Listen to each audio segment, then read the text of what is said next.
only thing we have to Beer. is Beer. itself. Beer. So many choices. Only no function beer well without. Woohoo! Beer!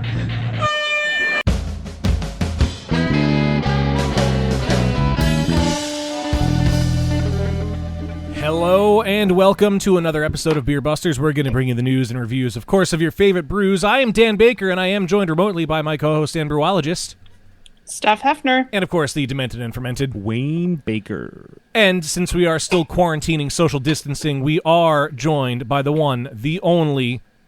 Kevin Keller. There he is. I forgot to think of a rhyme, and I couldn't think of a good one that I didn't already use.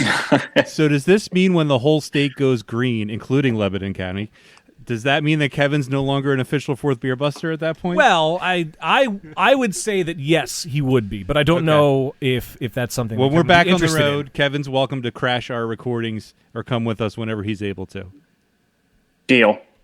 We just made right. that decision now. Business meeting over.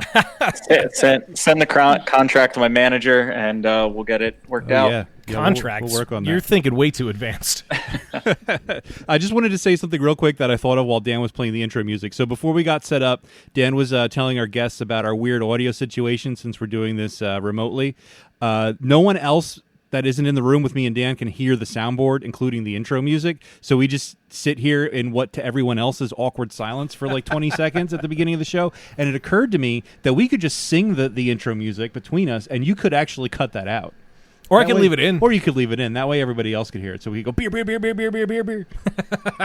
So Maybe we'll do that next time. Just next a thought. episode. Yeah. Well, we do have joining us remotely a couple of guys we've had on the show before. They are in the process of opening up their own brewery. We talked to them at Little Big Beer Fest at Harrisburg Beer Week. We have joining us from Pilger Brewing, Tyler Budwash and Conlon Budwash. Gentlemen, thank you for taking time to hang out with us. How you guys doing? Not so bad. Thanks for having us. Yeah, of course. I'm excited to see what is happening with the brewery, because obviously things are in turmoil across the board in every industry and everybody's life, and I'm sure we will get into that. I want to ask what everybody is drinking, though. So we'll start with you guys. Are you guys drinking anything currently? Yeah, I'm drinking some Wavelength by EQ. I just got it in the mail on Wednesday. So Very cool. What kind of beer is that? I don't know that I'm familiar with it. it's an New England IPA. Okay. So I made a trip down to Rehoboth last week and picked up some cans of Thompson Island and Big Oyster. But right now I'm drinking the Hellas Lager by Thompson Island. Ooh, very nice. Hellas, good choice. That is always a solid choice. Kevin, what do you got? We already like Conlon better because he's drinking a Hellas and Tyler's drinking a Haze. Also, I have to. Am I going crazy, or does everybody hear an ice cream truck? Yeah, it's at my house. Okay. Oh, is that- All right. I'm actually kind of surprised it wasn't here, and I'm really glad it wasn't just me. Yeah, here. they're all over Philly. Yeah. But yeah, Kevin, what are you drinking? What do you got? I have Choco Toro from Bolero Snort. Oh, wow. Little Bolero Snort. Haven't had one of them in a while. I know. Yeah. Is that pastry stout, Yeah, pretty much. essentially? It is. Oh, I lie. It is a brown ale Ooh. That's different. with milk, sugar, cacao nibs, and vanilla. So it's a brown ale with buzzwords. Yes. That's a good way to put it. Steph, what do you got? I'm drinking Pure from Workhorse. Oh, that is such a great beer. Oh, nice. I haven't tried that one, actually. So good. You haven't had it? No, I haven't had it. I was going to get it. I ordered a case from them a couple weeks ago, and I was going to add it in my case, and instead I got mostly lagers. Nice. I couldn't help myself. Well, Wayne and I have Obscure Dunkel from Love City because it's such a great beer, and I have to order from them whenever I can. And same thing with Workhorse. And I had them deliver 2 Crowlers recently and a 6-pack of their Pilsner.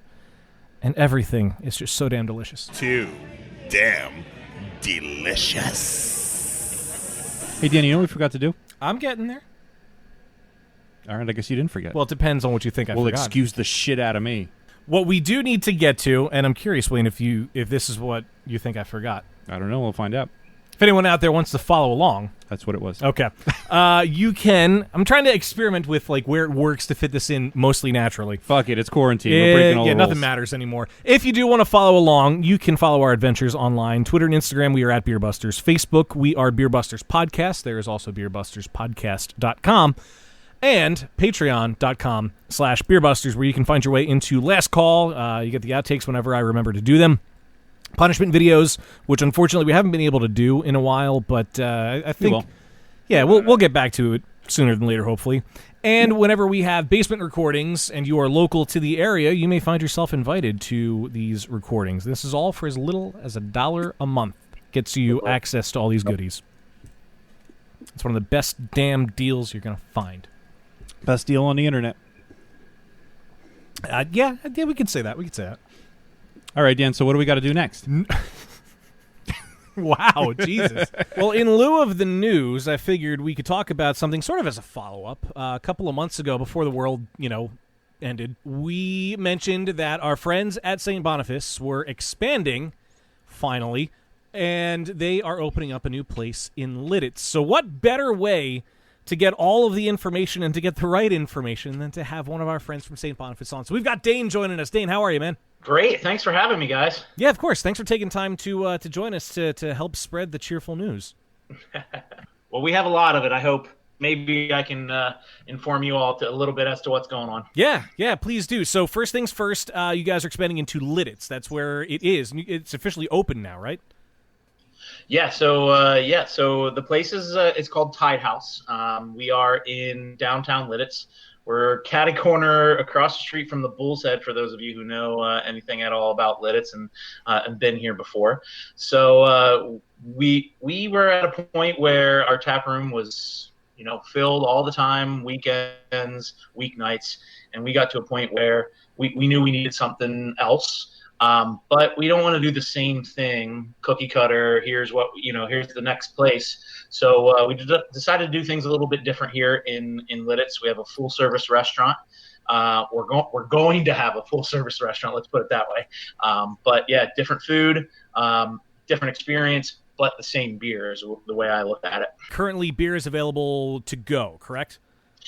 Beer and food. So okay. Yeah.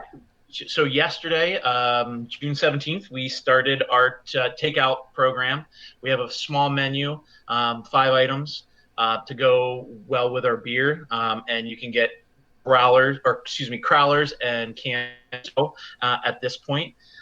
We have the setup's a little bit weird. So construction on the main dining room got delayed, obviously through all the shutdown.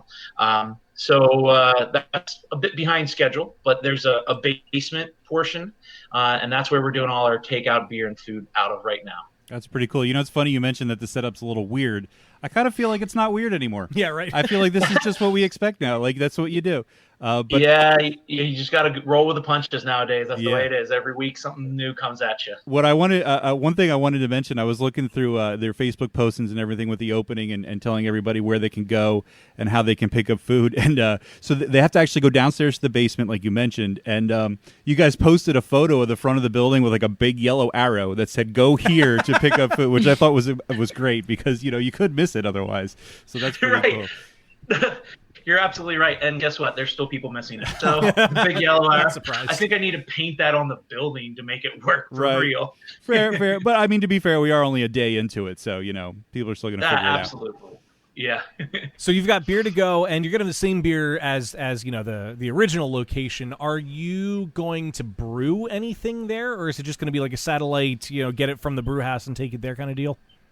It is a satellite, so that we the facility used to have a small brewery in it, and when we took it over, the owners of the building took all that out because we didn't want it. We have enough space at our current location to brew what we need, and now there's no plans at all for brewing here. Take up that space with more seats, get more people in here, and enjoy the experience. That's the whole goal. Now, actually, along the lines of you guys not actually brewing there, that kind of plays into the meaning of the name Tide House. which I think is appropriate. If you're not brewing there, you're actually bringing it. Now you're not buying it from yourself, obviously. But if you want to just go into a little bit of a history where that name came from, it's really interesting. Yeah. So for the last couple of years, we've been always talking about another place, a new place. And John, my partner and our head brewer, he had this idea for a name in the back of his head, this Tide House. And when he originally told the story, I was like, oh, that's a cool idea. So a Tide House is an establishment that was connected to a brewery in England, and they would get all of their beer from that brewery and serve pretty much that brewery's beer exclusively.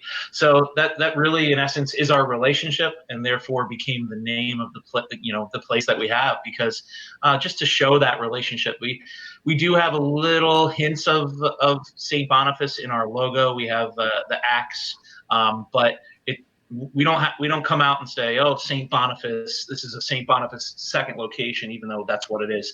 They'll get to know that through the beer. I like how the website says a St. Boniface production at the very bottom. That's classy. We couldn't really say a Spike Lee joint. That was Right. taken. So. That's pretty cool. Now, Dane, you said you guys are doing food to go. Do you want to talk about what's currently on the menu and the plan for the restaurant menu once it's up and running?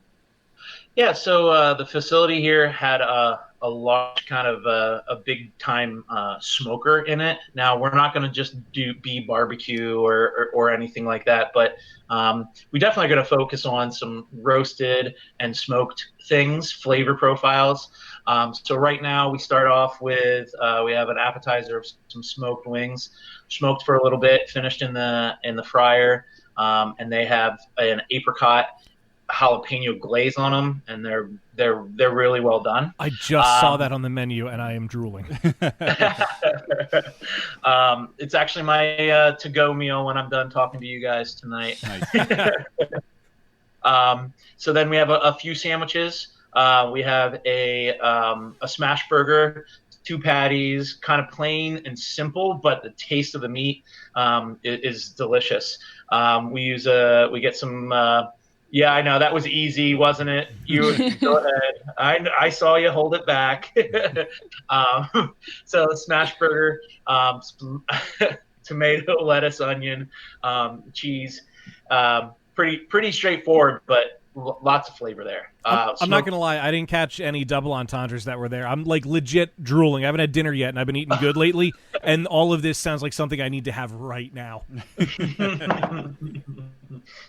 Well, unfortunately, we don't deliver, but you could get in your car and come out this way. Do you have a car? I do. Well, I have a rental car right now. Oh, you do have a rental. I was going to say, Yeah. yours is in the shop right Mine's now. in the shop, but I have a rental. And it's right. it's only an hour and a half drive. Yeah, we wouldn't make it in time. Tonight, anyway. So we have a smoked chicken thigh sandwich with a honey chipotle glaze on it. Got some avocado bacon, and then some house-made pastrami. So our guys in the kitchen have been working on fine-tuning that. Come out really good. And a chopped salad that uses some local microgreens, it's delicious with tons of toppings on it. But Steph, I know there's no vegetarian option right now, but it is in the works. There's some things like that in the works. The guys so Mike, John, and I aren't restaurateurs at all. So we knew we couldn't do this without some help. So we hired a general manager and a chef who know the industry, know the business, and we're really pleased with the direction that things are going here. That's exciting. Yeah, it all sounds delicious. Now it is a fairly limited menu at the moment. I imagine that's going to continue to expand moving forward. You mentioned looking into vegetarian options, so it's going to be more of a sit down, full service type restaurant vibe eventually. Absolutely. So we figured start small, get things dialed in. A couple weeks, we're going to add a couple new menu items.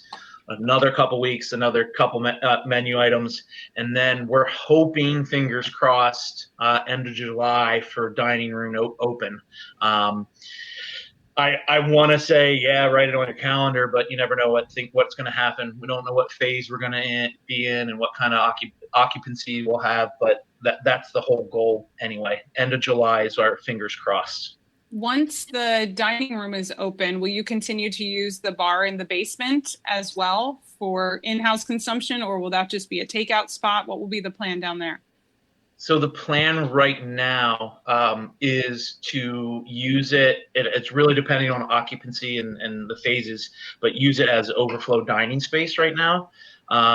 The eventual goal is that once we're back to some sense of normal or whatever normal's going to be, and we have things up and running upstairs, that we will close that down. It'll be rebranded, have its own like little bit unique spin on things, and open as a extension, but not necessarily exactly the same thing. Different cocktail menu, similar beer menu, some small plates, things like that. That's the direction we're going right now. But you never know what next week's brings. Yeah, that's true. Yeah. Do you know who you're going to partner with for spirits for the cocktails? So because of our license, we are it has to be all PA spirits. So we our general manager beginning when we started talking with him and brought him on, he really wants to use our Pennsylvania license in a way that nobody else has. Create a high-end cocktail, high-end wine program, and use and you obviously use all PA stuff, but do it like no one else in the brewery side has done it before. So it's exciting to see the things that are available in Pennsylvania, because I'm not familiar with all of them myself, but there's some high-quality products out there, and people I think don't necessarily attribute as Pennsylvania having these wonderful things, but they're out there. Yeah, I mean, if you're in Lidditz, I recently discovered Stoll and Wolf. Oh, they're very good. Wayne got me a little bottle of their the rye blend, whiskey. the rye whiskey blend for Christmas, and it was amazing. And turns out they actually delivered to Philly, so I ordered a bottle of it towards the beginning of the quarantine, and it's incredible. And I got their gin, and that's actually really good too. Yeah, the gin. I'm a gin guy. I really like their gin. So they're right in your backyard if you're in Lidditz, and we got a couple people here who can vouch for their stuff. Yeah, no, we're actually pretty good friends with the folks down there at Stolen Wolf. We definitely hold on a second. Uh-oh. Give me 1 second. We definitely carry their product. Nice. Yeah, there it is. Nice.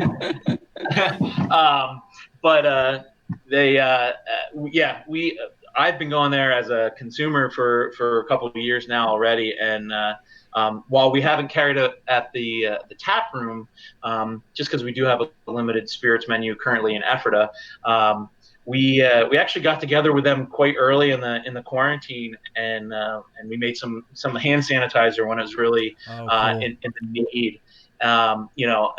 Early on, and we have a really good relationship with them, and we use their barrels for our hegemony anniversary reserve last year.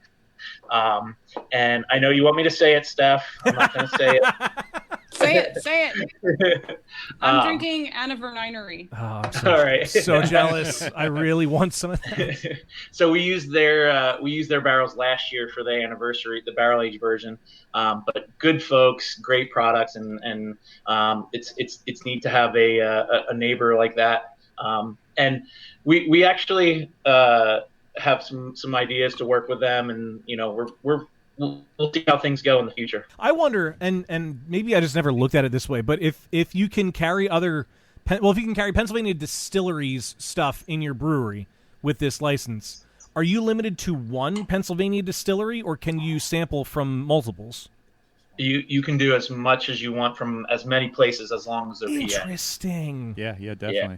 And that's a really cool idea, like you mentioned about doing it differently, because a lot of breweries, they will bring in amazing Pennsylvania distilleries, and they're selling them because they want to support them, obviously, but also just because they can. And it's sort of a secondary thought. It's not like they didn't really maybe necessarily even plan to do it, and they're just like, when the law changed, they're like, oh, we could do it now. But to actually go in from the ground up, saying we're going to have like a really high end, spirits and wine kind of thing going on, it's pretty cool. Obviously the focus, we are St. Boniface, so the focus is going to be the beer. But at the same time, you offer those other things that, there are people who don't necessarily like beer. And, I'm excited to see what our guys can do. We got some good minds at work here, and I'm excited. It's a fun experiment too. I mean, as the beer drinker I am, one of my favorite cocktails I got at a brewery was Shaler in Reading. They have a really nice orange creamsicle cocktail that's incredible and dangerous. But like it's cool to experiment with that kind of stuff. You know, I had a couple of beers to begin with, then I had that thing, then I had a couple more beers, then I had another one of those. It was a messy night. I think you never have those. What are you talking about? No, never.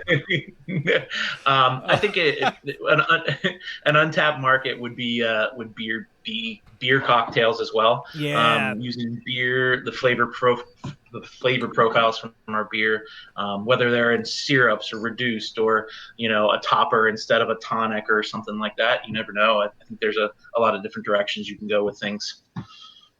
Yeah, I feel like that might be something. I feel like a lot of places have tried to do the beer cocktail thing, and I don't know that it's ever like hugely caught on. And I wonder if now, with the popularity of seltzers, like everybody's looking for something different. The future of beer isn't beer, we've been saying. Well, yeah. So yeah, I mean, there might be a demand for that out there now that there hasn't been before. Yeah, you never know. I mean, I think if you do it well, and people like it, you never know what can take off. Yes, I'm a little distracted. I have a cat on my lap all of a sudden. Oh. This is Moo. Moo, say hi. She's like, I don't know what's going on. Yeah, she doesn't care. So talking about not knowing what the future is going to hold and not being able to have any concrete plans, I know you guys are just doing like call in, online ordering. You can even walk in and order and then take it to go. Have you given any thought to putting together any sort of outdoor seating, since that is a thing restaurants are allowed to do now? Yeah, so the ability for the outdoor seating here is like 2 tables out front. Right. I believe we could pretty much get easy allowances to put 2 more on the sidewalk with burrows and things like that are being pretty flexible right now with whatever they can. We had the historical commission. They have to approve all signage the other week, and they mentioned putting a tent in the back, in the parking lot in the back. I don't know if that's sustainable or a good idea here, but we wanted to see how this weekend goes, and then maybe add those front tables if we can, just because it gives you visibility when people are walking there, just to see you, because our windows are covered up. You have to go to the basement. It's if you're, and people aren't out just like looking around nowadays. They usually have a specific thing they want to go for, and if they don't know you're there, you might have trouble getting word out right now. So that might help some, having some frontage might help us out. So we'll see where the direction goes with that. Yeah, I'm sure you've done enough pivoting and jumping through hoops just to get to the point that you're at right now. So yeah, more things to worry about. It has been it's been crazy at the tap room to change our business model in a matter of 2 days, and then from tap room to takeout. Now, luckily in Ephrata we have food that's ideal for that, pizza. So it's not that much of a switch. And we did some takeout to go, but if you come to our tap room in Ephrata right now, it looks like a beer distributor. We have pallets of beer sitting there because, that's the way it became. And I think we were positioned well for things because we had packaged product a little bit better than maybe some other places that only do draft or crawlers or growlers. So that really helped us. Being able to put most of the beer right into cans and sell it and still keep some of the draft. The problem will be when things open up fully, having all a different selection.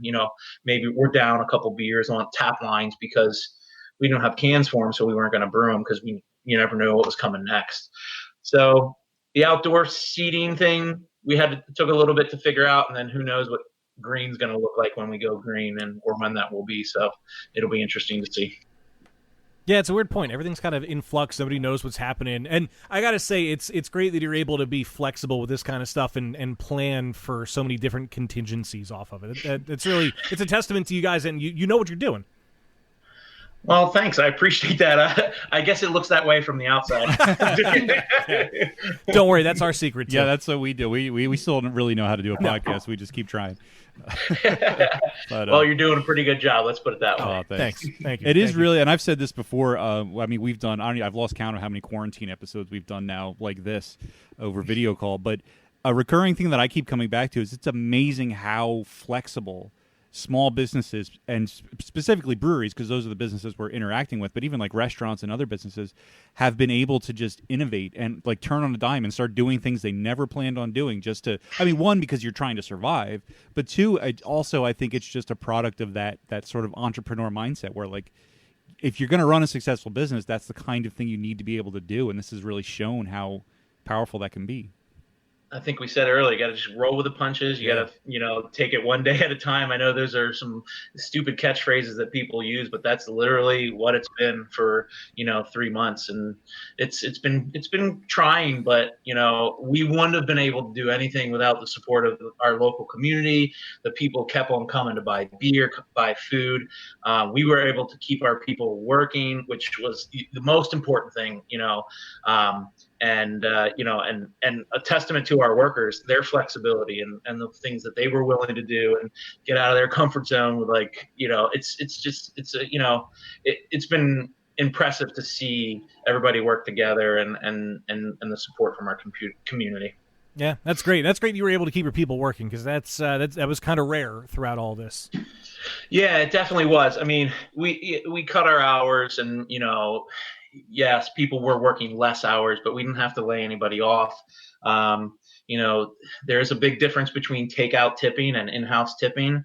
So, our servers definitely felt that. But we did what we could to help them out and make it through. And our employees are the face of our company every day.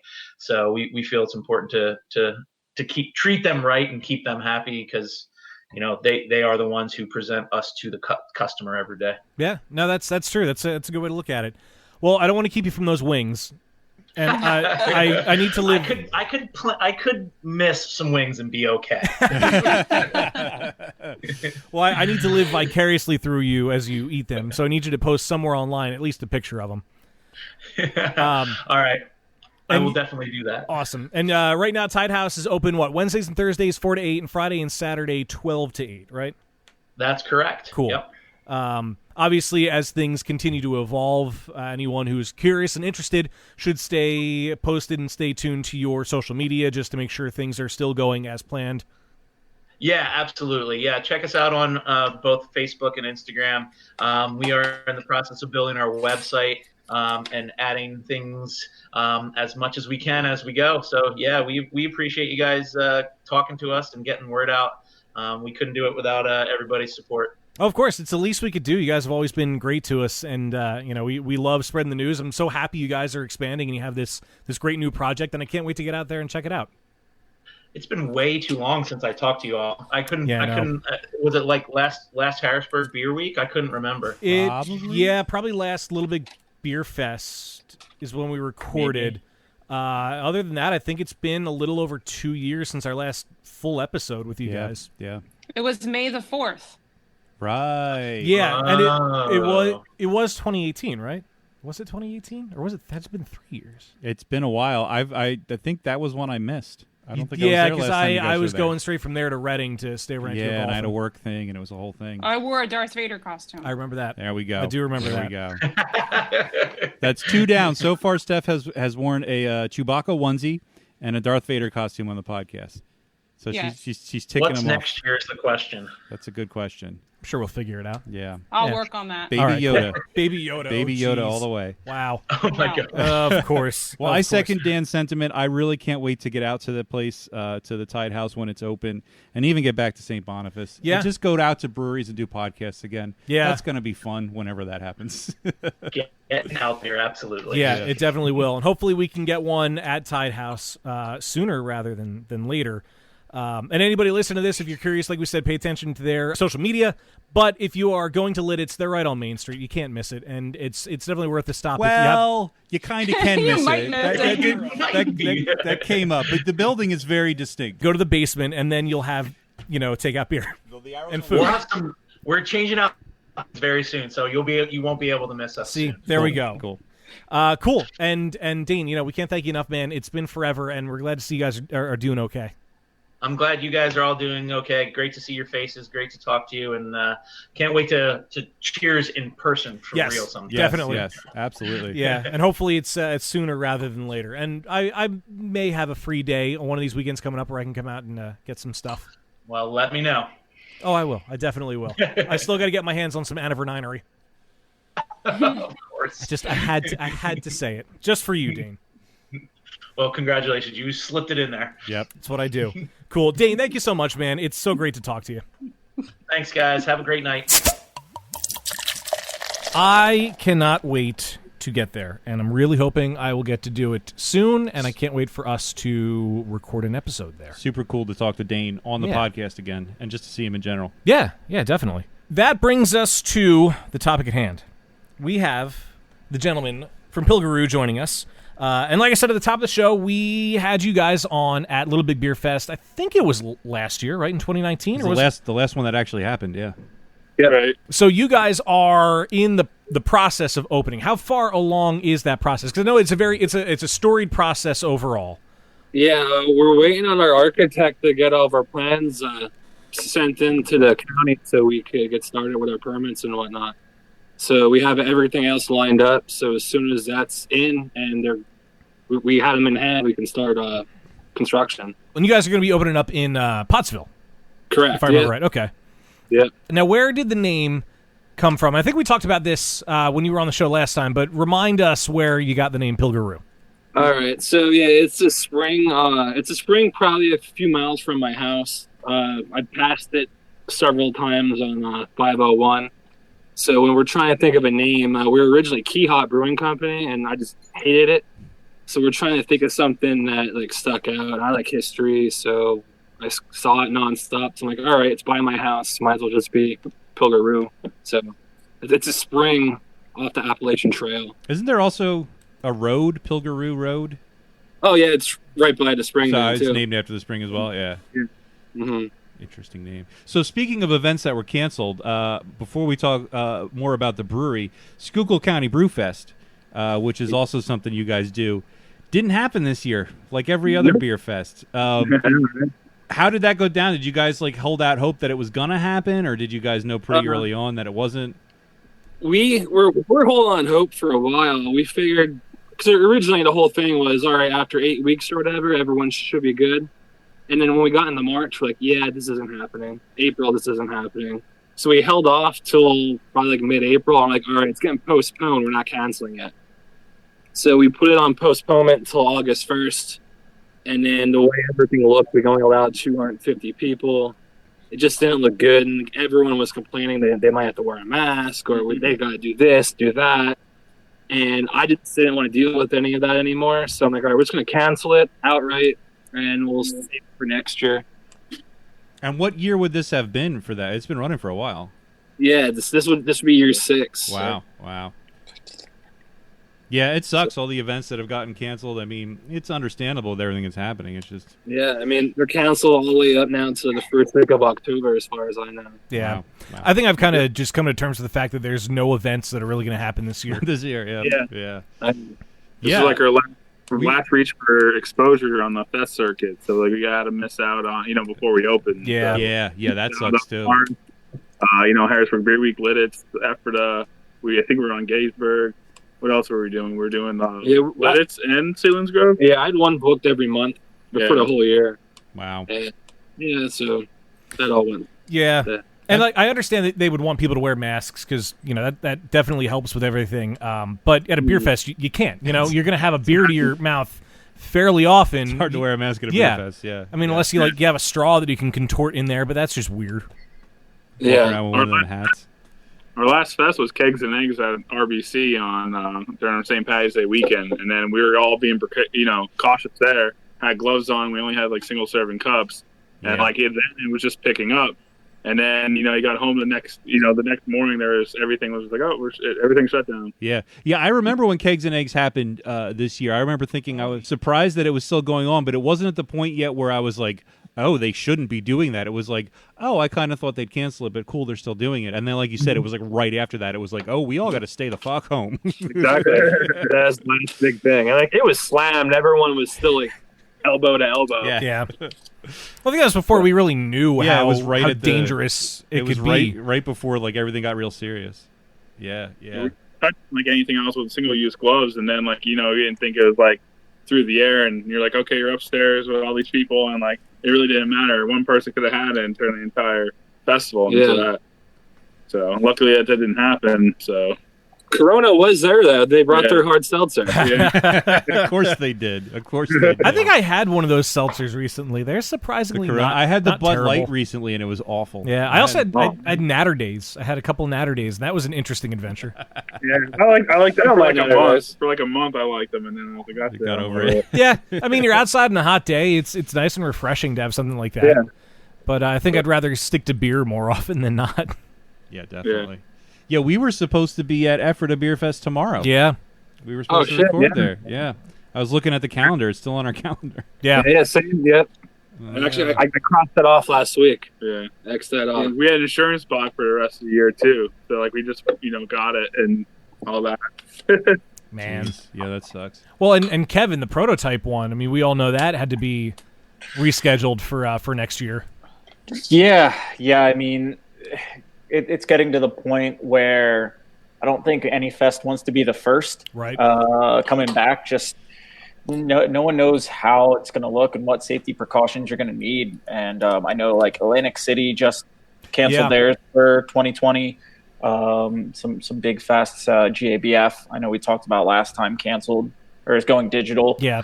But there's some cool concepts coming out of it, like the guys from Hop Culture are putting together their digital fest, where they ship you like an 18-pack of cans from the breweries participating, and then they do like a full day worth of like seminars and like ask the brewer. One of the sessions is ask a really drunk brewer questions. So that's actually cool though. It's better than just going on like Skype or Zoom and everyone just has their own beer. Yeah, exactly. Untapped virtual festival then too. What was that, like a week ago?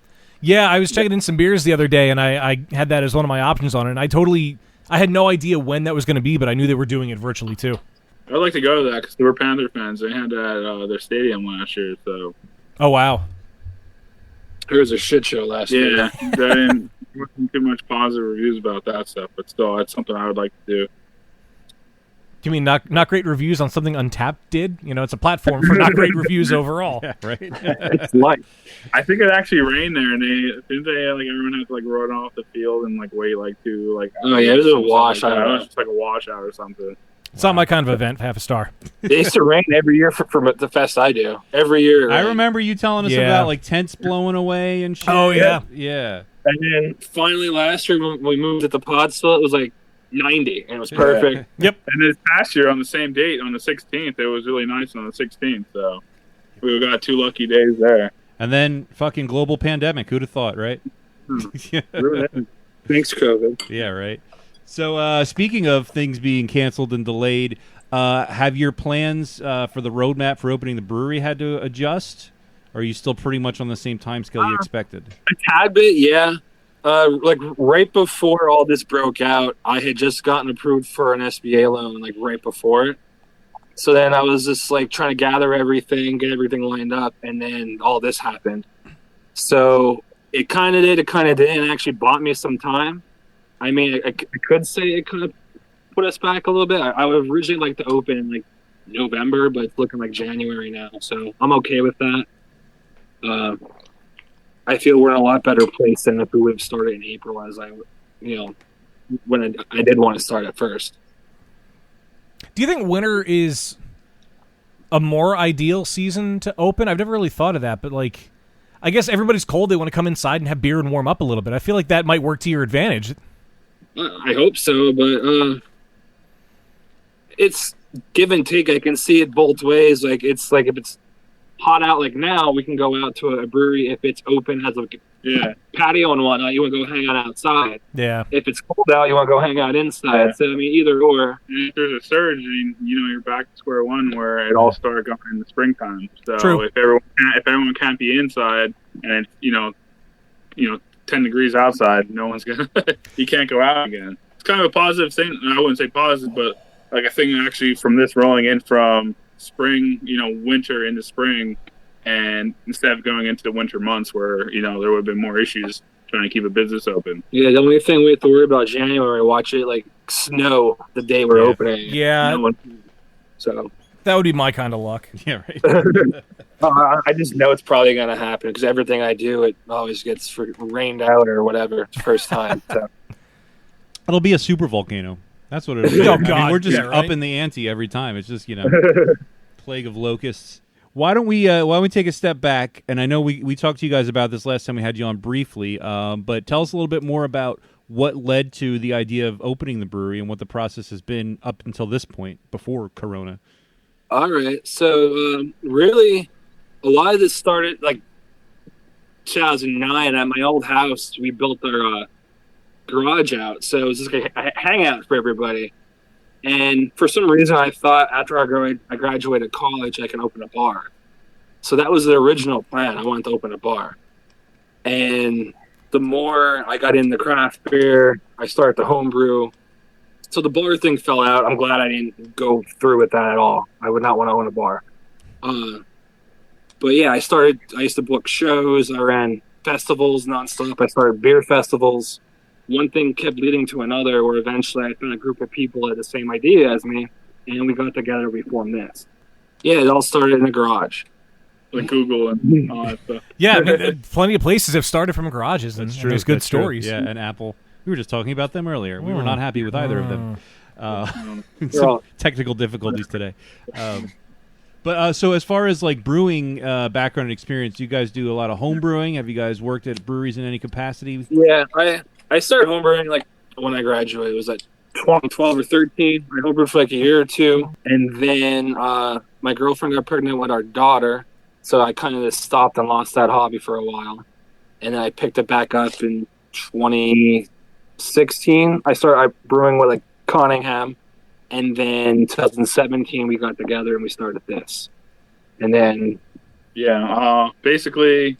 I kind of catapulted myself right into it. We were traveling around breweries since I've been basically 21, so I'm 27 now. So for the last 6 years, I've been exploring, meeting all these people, and going to events, and then being on the other side of the table for other events. So we got to meet a lot of people. I actually did the Hack Brew Science course. I started working at Snitz Creek about 3 years ago. So I've been getting some experience working with a 7-barrel system. And I also work at Trogs, but it's kind of, I'm not in the brewing aspect there, but it was kind of like when I moved from my old town to the new town, something else that I jumped into. And, they help a lot of home brewers out. So they helped out with like grain and like hops, and they're like really good people all about that, helping out people that wanted to brew. And, kind of just took off from there. And I'm basically wrapping up, I guess, my last few months until we actually start to try to open at Snitz Creek. You need to get back to Snitz Creek. I haven't been there in a while. Yeah, we actually opened up another location at 48 Town Gap. So the owners of Funks and Palmyra and Cleota, I think is the other one, they came in and actually bought Snitz Creek about a year ago. And they had a location which was in 48 Town Gap right by the cemetery. And now that got converted into Snitz Creek's like outpost. Or as we learned at Cox Brewing, the cool people just call it The Gap. The Gap. Yeah. That's right. Not the clothing store. Not the clothing Yeah. store. I got out to Snitz Creek. I mean, this is probably a good 2 years ago at this point. I have a friend that lives out that way, and he loves their beer and doesn't get that much beer these days. So he made a point for us to go out there. I got a crowler of, I want to say it was like some kind of brown ale, and it reinforced how great the beers are there. Yeah, so they've been around for about 6 years now. Like I said, I came in almost about 3 years ago. Just kind of learning under the wing. I was supposed to do an internship for my Brewing Science course, and then I already got a job there before I had to actually submit hours for my internship. So I was actually friends with Monkey the brewer, and he directly called me before I started like doing the course, and he brought me in, started getting hands on with all this stuff, going from the bottom up. So now we can start doing a lot of collabs. We're releasing beers through Snitz Creek at both locations. We're gonna eventually start doing pop-ups with them in Pottsville, so people in the area can get our beer. Just for now, we're just rolling with them, and they're helping us out. And same with Tattered Flag; they've been our friends since we started doing festivals and stuff too. So a lot of good people going around helping us out, getting us exposure, and all that good stuff. Yeah. Well, what kind of collabs are you doing? What kind of beers have you kicked out between those? With Snitz, we did probably like 3 sours. 3 or 4 sours. We did 1 IPA. Cream Ale last year for the Brew Fest. Like ones that are getting released. We just did the one with Tattered Flag. It was an IPA, the social distancing. double IPA. Looking at the notes here, it says Snitz Creek, one of the collabs was Blue Palm, and I glanced at it and thought it said Blue Porn. Oh. So we're going to be re-releasing the Ruby Soho one too, so that's going to be coming out like next week, so you'll see the cans pop up. Actually, they asked me if we wanted to brew to actually have a guest tap on at the main location. Yeah. So instead of actually doing like collabs every now and then, they're going to give us like a dedicated tap. For, that's like, our awesome. beer. Very cool. I have to ask, is it named after the song? What's that? Yes. Oh, Ruby Yeah. Soho? Okay. Yeah. All right. Yeah, that's it. Destination. Right? Keep going. We're going to stop. I don't want to get sued. So I overheard... Just change a word. It's a parody, then. I overheard Steph opening another can, and I've recently gained psychic abilities, and she hasn't said anything, but I already know that it's Free Will Brewing's pool beer, which is 4.9% ABV. Through the magic I feel like I don't need to be here. through the magic of Google Docs, I already know Steph, that. we would need you you like here. would you like to tell the people what kind of beer it is? I don't know, actually.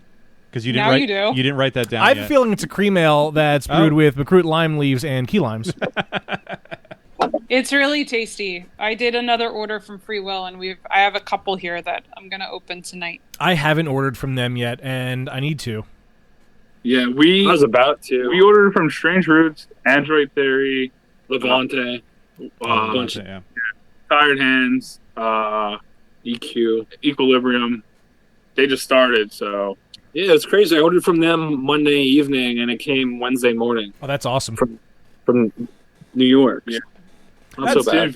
That's Food really was cool for being, kind of far away. That's why I've been sticking with local breweries when I order.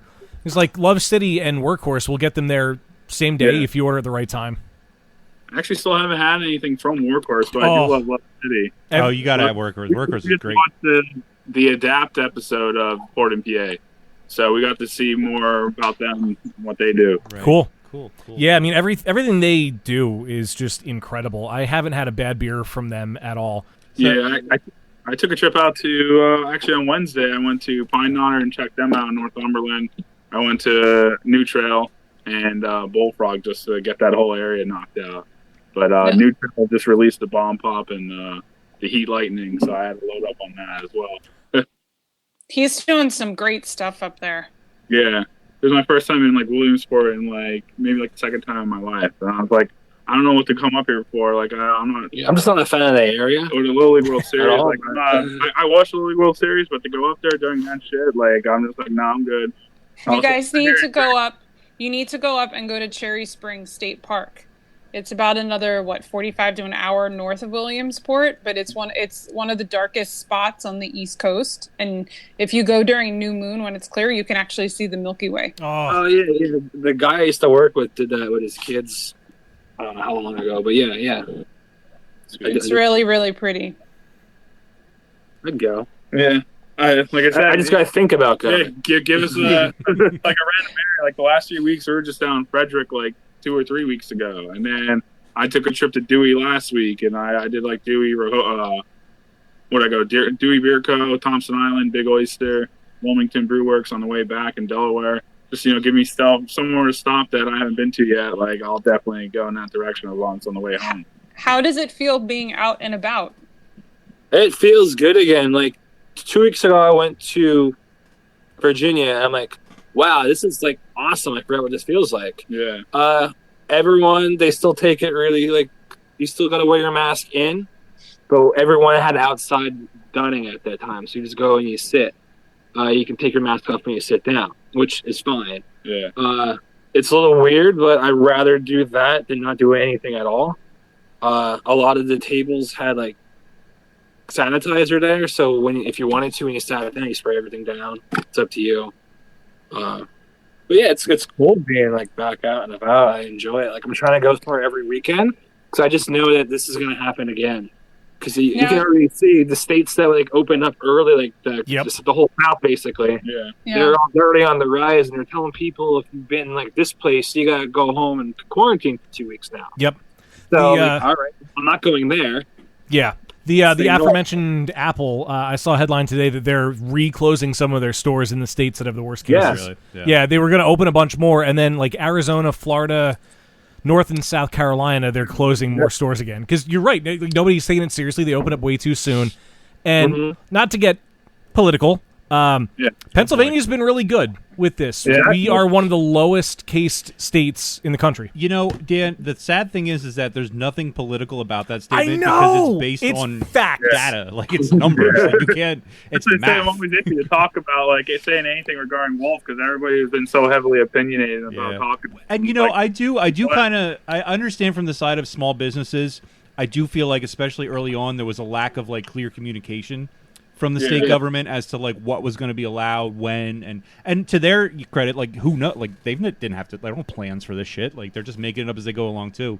I do feel like early on they could have been a little more transparent. So I do kind of understand some of the complaints there.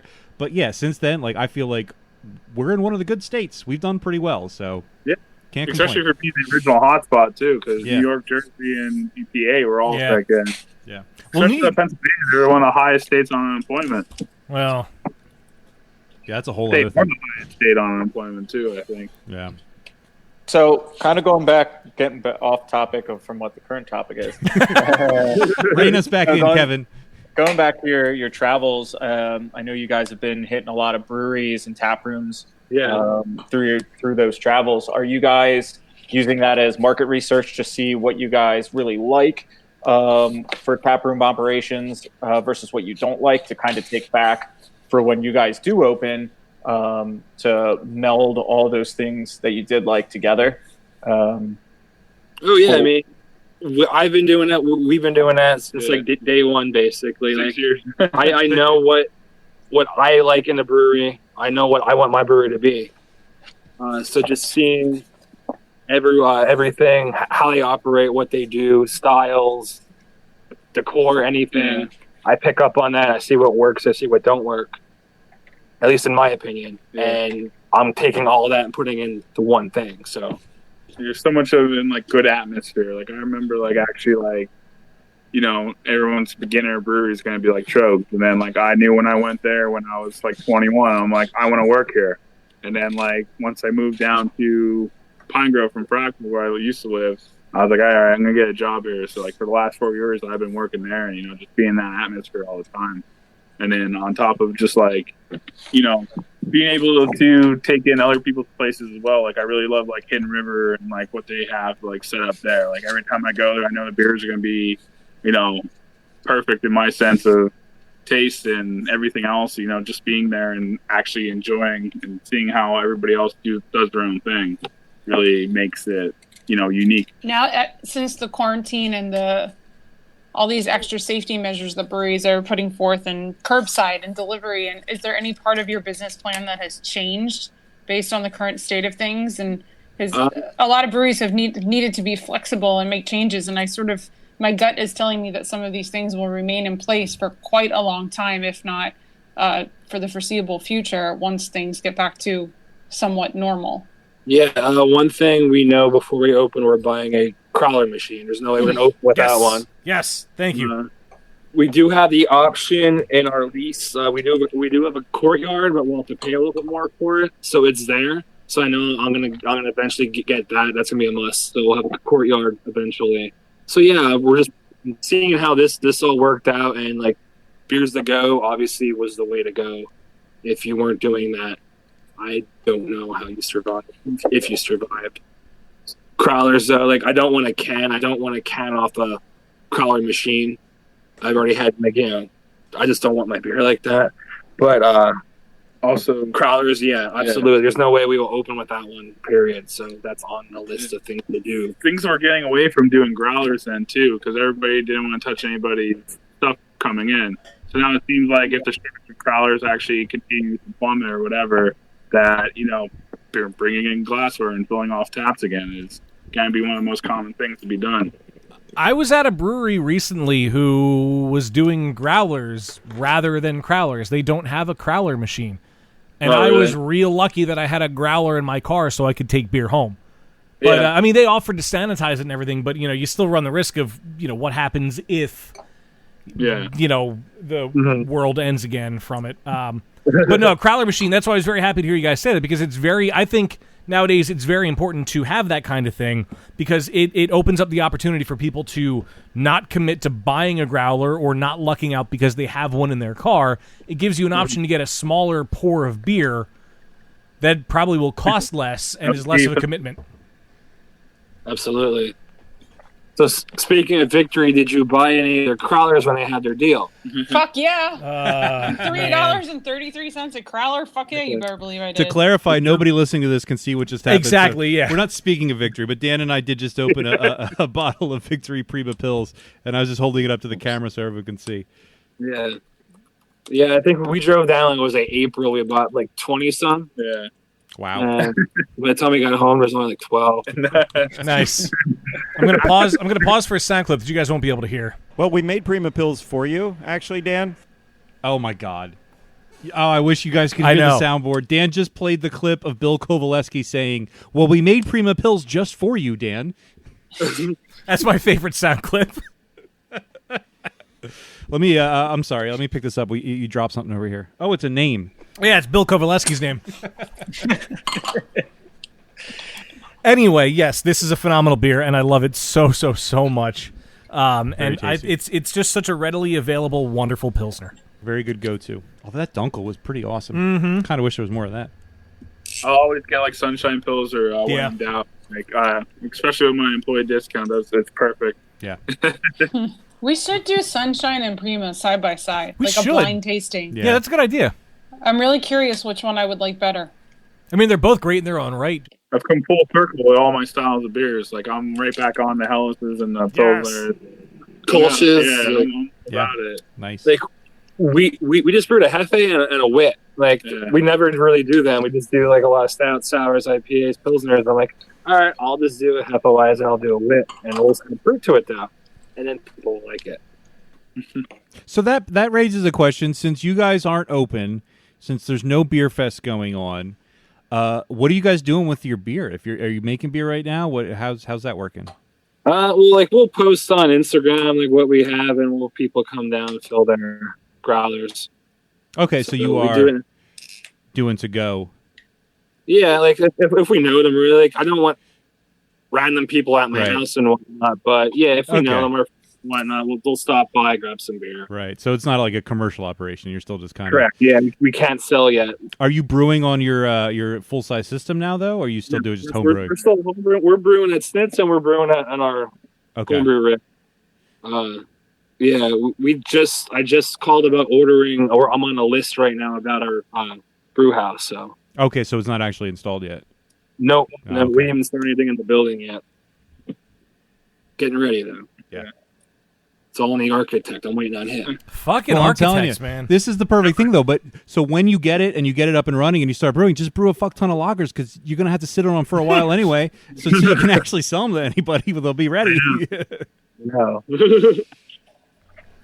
That's a really good idea. That's a good business plan right there, I think. Can you describe to us what the location will be like once it's comes to fruition? Yeah. So originally it was a restaurant. So it's actually, I don't know, I can't explain how wide it is, but there's a wall that runs down the whole building, and then there's an entrance at the back, and then the front you can go on each side.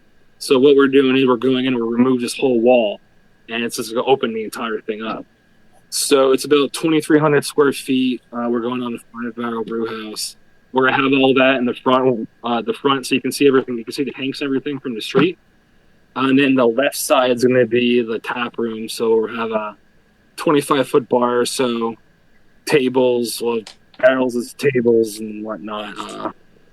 Virus bowl. The bathrooms are all the way in the back.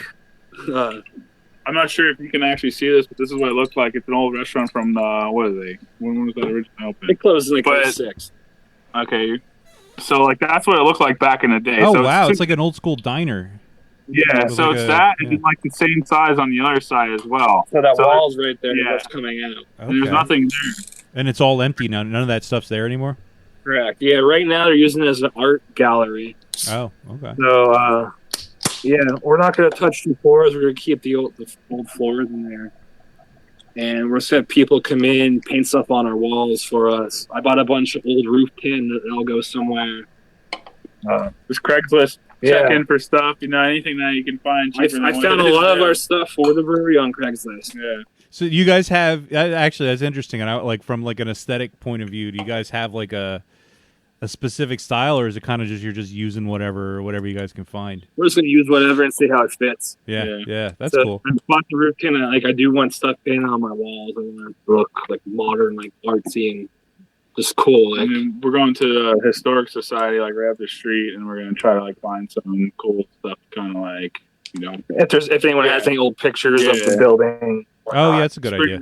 Yeah, bringing all the historic aspect and everything, because that's pretty much what our like the entire name's about is. We have a historic name, but all of our beer names are like pop culture stuff, almost like, or shit that I found that was funny at some point. That seems to be a pretty popular route right now for beer names.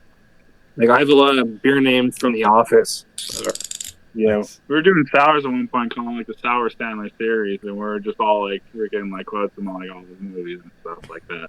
Oh, Adam Sandler quotes. Yeah, just like we would look them up on tap if they didn't exist. We're like, all right, that's the beer name.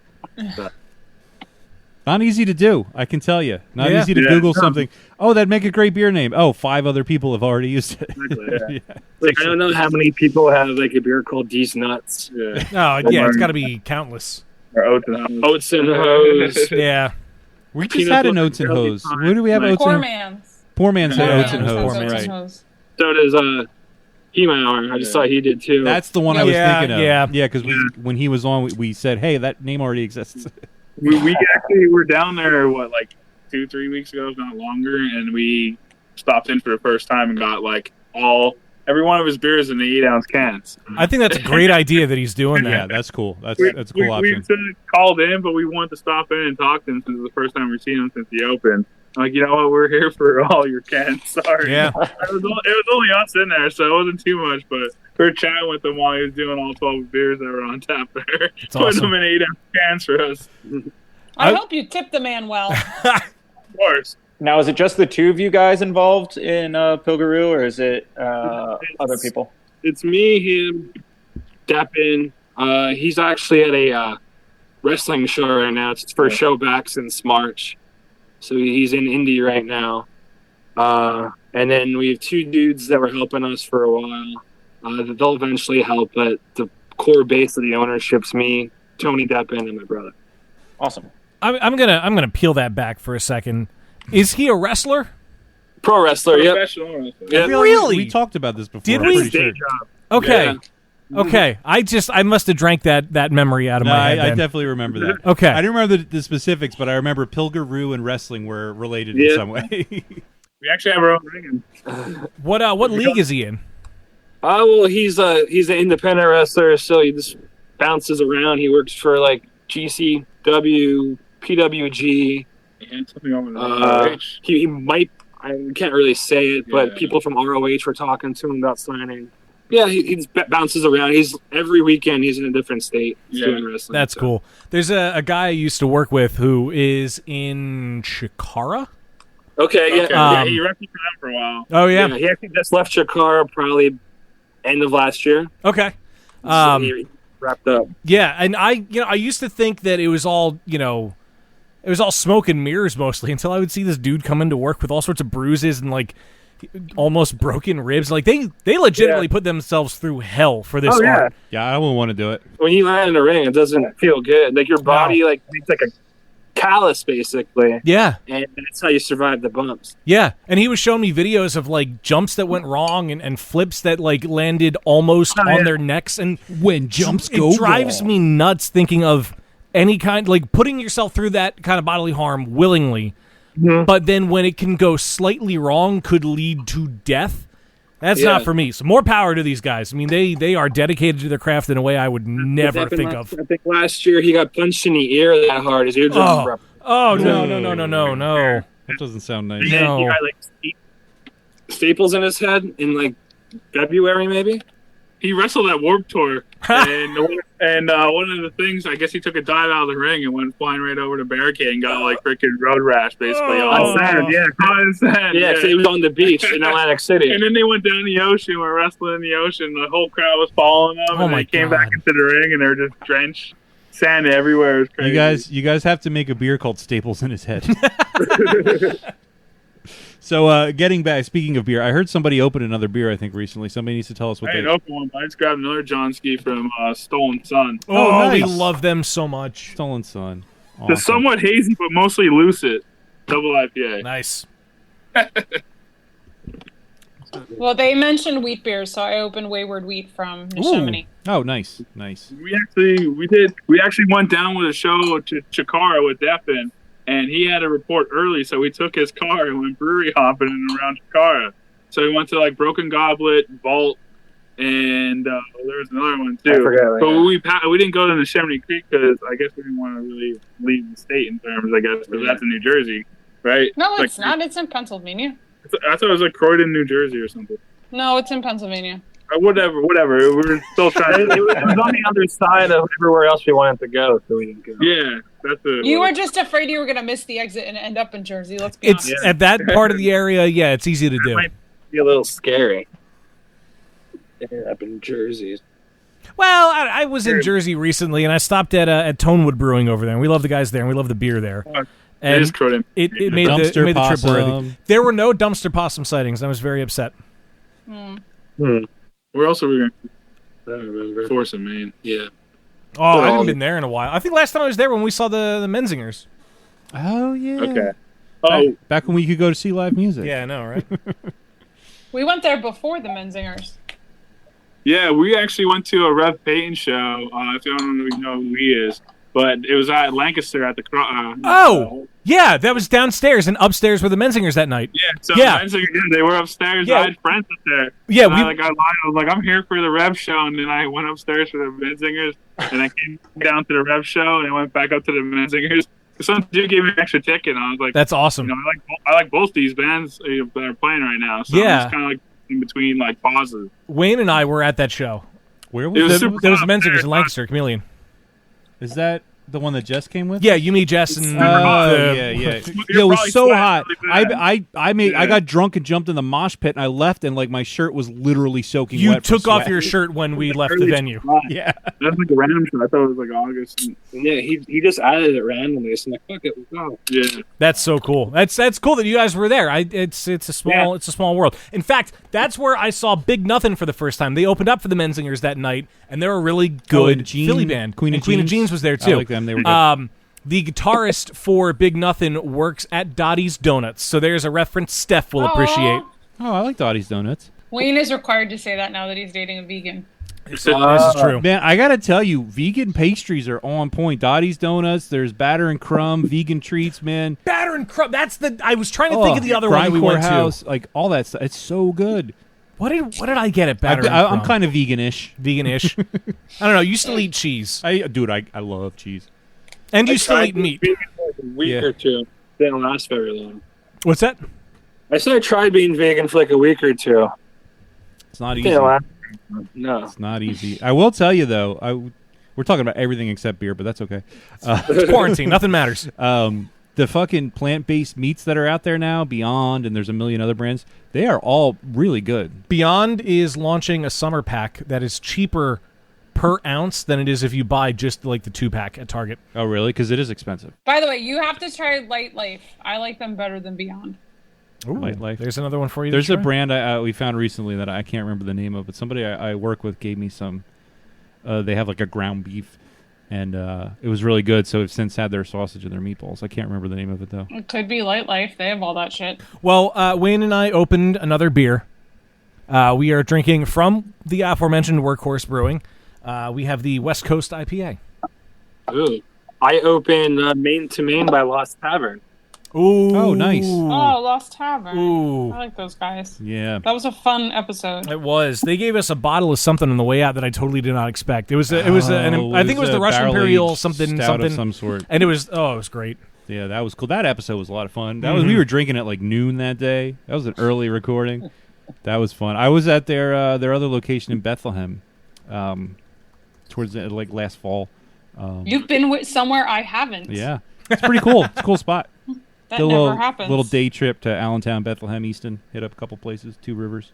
Yeah, last time we were up in Allentown area, I think, what was the Begley's Fest? Yeah. That was like when we were up. Well, didn't really get to explore much, but we have a friend that lives out there right by like Dorney, and last time we went to Hellertown location, Hop Hill, Yergy, and Funk. Yeah, I don't really get out to Lehigh Valley at all. Next time you got to go to Bonn. Oh, yeah. Dan Country Club's opening right next to them. They're going to have an amazing spot, too. They're already brewing fire beers. Yeah, we want to go up to Seven Sirens then, too, as well. And we went to Separatist when we were up in that area, too, didn't we? Two Rivers. You went to Two Rivers. I didn't go to Two Rivers. I'll try to bang all those out. Yeah, whatever pops up new in Lehigh, if we could get 3 that we haven't been to and go to like one that we have that we would like before, that we'll make a trip out of it and just freaking knock them out. Pretty much how it is nowadays with us. You're like, okay. Clear the area of breweries they haven't been to. I don't know what our total list is at, but for like the last 6 years, we've been collectively, whether we're trips together or individually, but I think we knocked out down near like 200 some within. Well, up until the coronavirus, every time you go to a brewery, statistically, like 3 more open. So you're never going to catch it. Yeah. It's like the old couple that did all the Cracker Barrels. Wait, for real? Yeah. With every Cracker Barrel in the country. That's fucked up. Hey, you got to have goals, man. I just want to know if they got the same thing all the time, just to compare it, or if they got different items. Or Sunrise sampler at each one of them. Is it consistent? Did they order the same thing? How can you compare them if you're not having the same thing? Exactly. I kind of doubt that was their goal, was to compare the food. I think they just wanted to go to each one. Like they opened up, they're like, how many are open right now? Let's get them out of the way. See, here's the thing. We like Cracker Barrel because we're from the north. And Cracker Barrel really... No one should like Cracker Barrel. Cracker Barrel only exists for Southern truckers who are driving through the north and who are homesick. That's the only reason they actually exist. Every single one of them is right off of a highway. Yeah. No shit. That's like they know their clientele. But I kind of like Cracker Barrel because it makes me think I'm eating Southern food and scratches the itch when I want a chicken fried steak. It's because you like bacon and every fucking thing on the menu has grease. bacon in it. Yeah. Steph, I don't remember the last time I had pork bacon. Vegetables aren't even vegetarian, Dan. Okay, good. I'm not a vegetarian. It's mediocre diner food dressed up in like a fancy Southern aesthetic. What's With weird a gift shop. They're all exactly the same. They're all exactly the same. Like you can go to one in Pennsylvania and go into one in like North Carolina, and it's the same exact building. Besides, it's the schools that are around it. So if you're in one in North Carolina, it's all Tar Heel stuff. You go to one in Pennsylvania, it's all Penn State. Right. Oh, that makes sense. I can go to like Taco Bell in Pine Grove and then go to one in Harrisburg, and they're different. But every Cracker Barrel is like walking into like a time warp. Exactly identical. I don't know. I would argue all the Taco Bells I've been to a lot of Taco Bells are mostly the same. That's like McDonald's. There's all kinds of different McDonald's out there. No, we need to stop this conversation.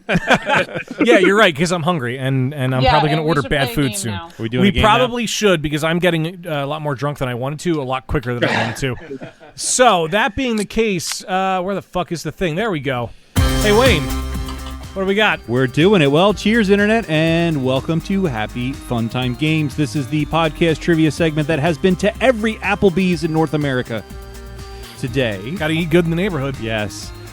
So we know people are far more likely to write a review of something when they absolutely hate it, right? And they are far more likely to use very colorful and occasionally pretentious wording when that thing they are reviewing is beer. Today, we are playing Bad Beer Reviews. We've played this game a few times before. This is a game in which I will read to you excerpts from beer reviews on beeradvocate.com, and I will leave out a certain choice phrase. You must choose between two options. What is the correct phrase to fill in the blank? And did you make up the other one? I did. So all the ones that are wrong are just things that I made up. So I'm going to give you a piece of a beer review. There's going to be a blank. Two options, fill in the blank. What's the real answer? I will quick note for full disclosure. Some of the reviews have been lightly edited for the purpose of clarity and, in some instances, sanity. Now, in today's game, every single review is for one beer. I found this one beer, and it just had a treasure trove of really obnoxious comments in the reviews. So I just went with that. And I was searching for fruit beers because I was inspired by the Palm, Not Porn, and Ruby Soho collab sours that we were talking about earlier. So I thought I would go with fruit beer. So the beer that in question today is Carlton Dry Fusion Black. This is by Carlton and United Breweries Limited, and it's from all the way in Australia. Ooh, down under. Yes, but if this is Australian for beer, something has been mistranslated. That was a good groaner, I thought. Yes, so this is part of a series of fruit-infused beers that were released over a decade ago. This one in particular is a light lager with citrus and spice infusion. It is also Spice infusion? Yeah, by all accounts, absolutely terrible.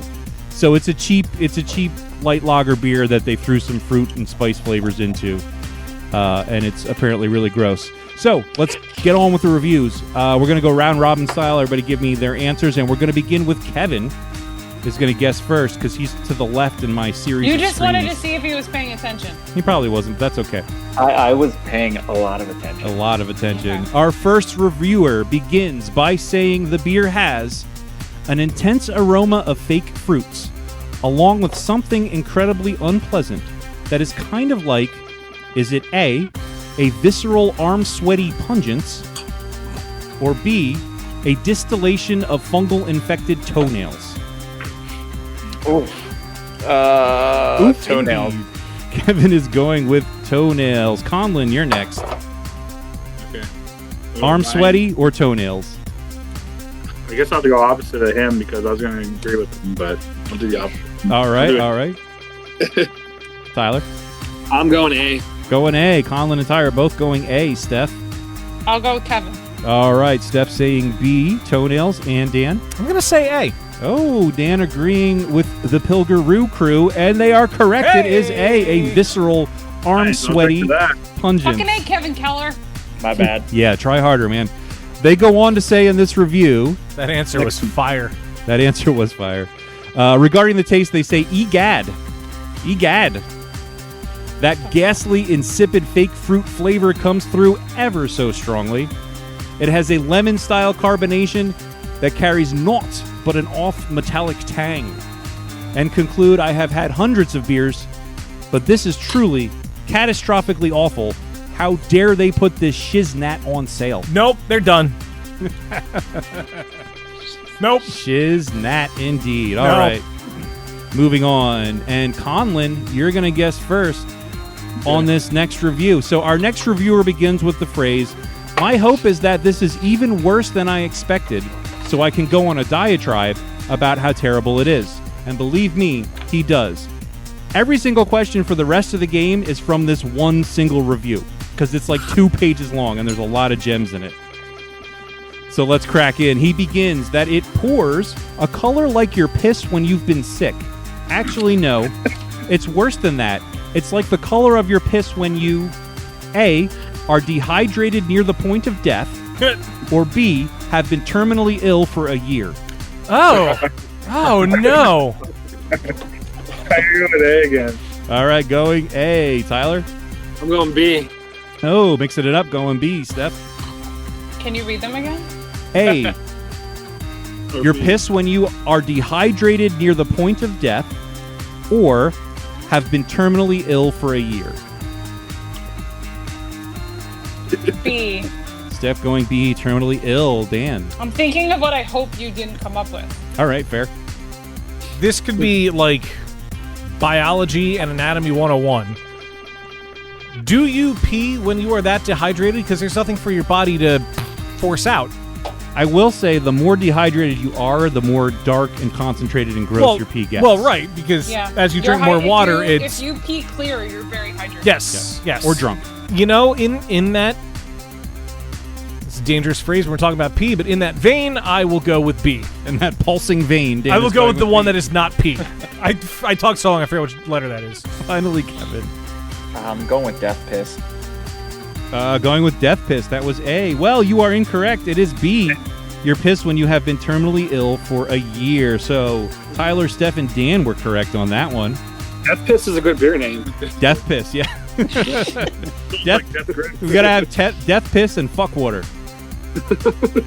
Fuck water. Did anyone take fuck water yet? That was one of our best. We might still have a can of Fuck Water in the fridge. I think we do, actually. I think I still have a can of fuck water in the fridge, actually. All right, moving on. Tyler, you're up. You're gonna guess first on our next one. Again, this is from the same review, so he just goes on. Now we're talking about the head. The head is a slick film of white, kind of like the brewers got a bit too excited and no. A, forgot to drop the trube from the fermenters, or B, jizzed into the fermenters before vomiting. I'm going B. Let's go with that jizz. Let's go with that jizz. Let's go with that jizz. Let's go with that jizz. Steph, what do you think? Well, I gotta go with the jizz. It's gotta go with the jizz. Sound clips going left with and right. A sounds too intelligent. It's gotta be the jizz. All right, going for the jizz. Everybody going for the jizz so far. Kevin? Yeah, I'm going with jizz too. Kevin going with jizz as well. Jesus and Christ. Conlon, did Conlon leave the building? He said B. Oh, he said B? Okay. Everybody said B, and everyone is correct.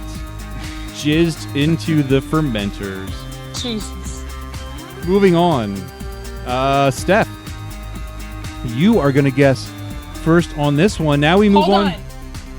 Important breaking news. Oh, what do we got here? I've been stemlered. Sangre. And I have to point out that Kevin Keller knew I was stemlered just from watching the video of me. You got I don't know how to pronounce this. Sangre de... I can't... Jeff. Sangre de Jeff. Joffre. Joffre. The blood of It's Jeffrey. It's really fucking good. Sounds good. So moving on, Steph is going to guess first on this one. We are moving on to the aroma. He says, "Oh, that smell. It smells like cleaning solvents and cloves mixed with A, a pile of irradiated lobster corpses dusted with lemon zest, or B, warm fermented lemonade served in a dirty urinal." I'm going to say B because I feel like A is something you would say. All right, Steph is saying B, lemonade in a urinal. Dan? I'm going to say A. I kind of want it to be A. Radiated lobsters. Kevin? Going B. Going B, urinal as well. Conlon? B. Conlon going for the urinal, and finally Tyler. I'm going B. Oh, everybody but Dan going B. Everybody but Dan is correct. Ah, damn it. It is warm fermented lemonade served in a dirty urinal. Moving on, this is going to be our final question of the game. Ooh, so shit. We're not doing punishments right now, so there's nothing at stake, but I will recap the scores real quick, just so you know where everybody stands. Kevin has 2 points. Conlon has 3 points. Tyler, perfect score, 4 points so far. Whoa. Wait, who has a perfect score? Tyler. Titanium Wow. Yeah, Steph, you are almost perfect. You have 3, as does Conlon, and Dan Almost also perfect. has 3. So Kevin is way behind. Tyler's way out front.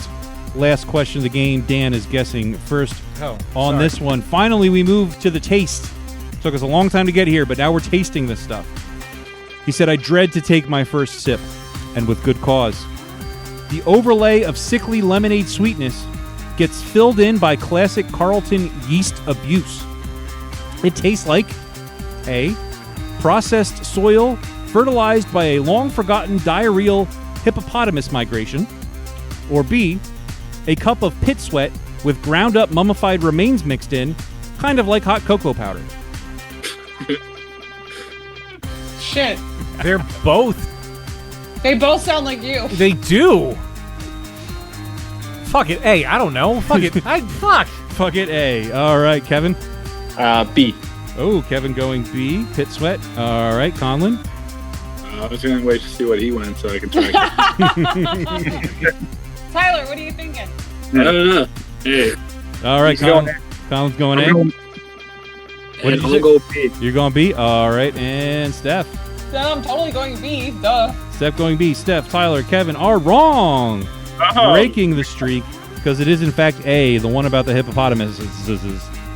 So we're going to add up the scores real quick here and see who our big winner is. Everyone but Kevin. Yeah, it looks like we have a German sparkle party. Oh, hold on. I got to... Oh, it was right there. I know. I hit the saw it. wrong button. Where the fuck is the thing? Right there. No, the other thing. That thing. Oh, you're turning it off? I like German sparkle party. Oh, God. Wow, that was fucking loud. Be glad you guys couldn't hear that. But yeah, we have a I German... like German sparkle party. We have a German sparkle party.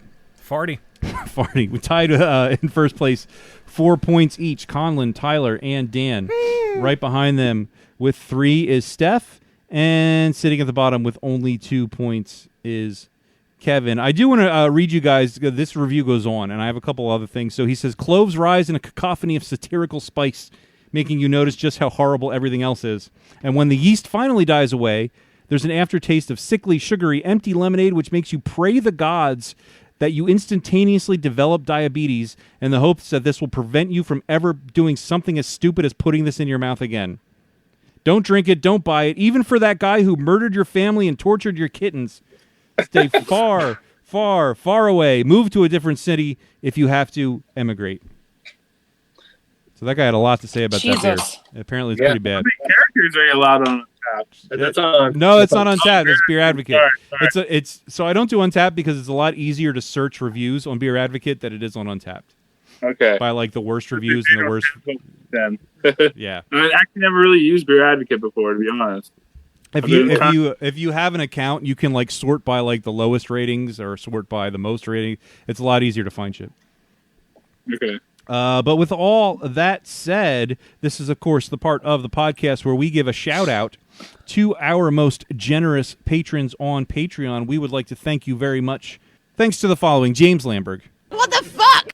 Joe Mansell. Don't ever call me that. Brian Mills. Them's my peeps. Dana. Them's my peeps. Eric Dixon. Yes. Hey, I'm Batman. Holy shit. Yep. God, I wish you guys could hear these sound clips. Jen McDonald. Who wants a fresh tickle? Jill Chivers. Baby steps. Josh Price. It is, in fact, the farts. Kathy Obashevsky. So buttery. Mark Badunio. Holy shit, I like aliens. PA Brew Review. It's all about the nuts. Poor Man's Brewing Company. Shut up, Wesley. Ron McDonald. Hi, guys. Sean Sullivan. Fucking A right. And Topher Simmons. Delicious. Ah, there's Francisco. If you want to find out how to get on this list and get other cool behind-the-scenes perks and support the podcast, you can go to patreon.com/beerbusters.